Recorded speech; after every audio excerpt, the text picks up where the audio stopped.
Já, ég hef verið bætt með hérna Arnór Atla. Arnór, maður hefur tekið eftir því að þú ert einstaklega laginn í tungumálum og kannski má tengja það við að þú hefur búið í flestum löndum í Evrópu. Já, allavega mörgum. Nei, já, ég er náttúrulega bara, ég er búinn að búa náttúrulega í útlöndum meirihluta ævi minnar, þannig að út frá því kemur þetta náttúrulega. Þetta eru ansi mörg tungumál, hvað er það mörg? Mörg, ég byrja náttúrulega, við áttum heim á Spáni þegar ég var lítill og tala spænskuna síðan þá og íslensku og ensku náttúrulega bara.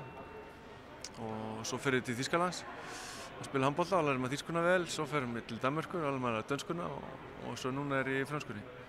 Þannig að þetta eru 6 tungumál sem að þú ert reiprennandi í því, eða hvað? Já, alltaf ekki, ég ætlum ekki að skrifa undir að ég sé reiprennandi en ég get bjargað mér, ég get talað við menn eins og þig allavega á þessum tungumálum. Hvaða tungumál er erfiðast, að var erfiðast að læra?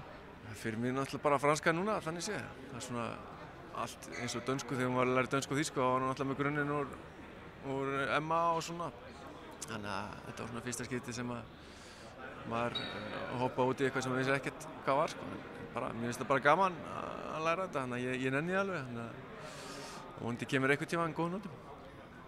Þú ert ekki hættur það, hvað er næsta tungumál? Jú, ég ætla að vona að það sé bara orðið ágætt.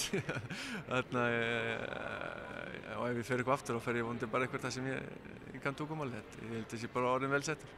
Takk fyrir hann.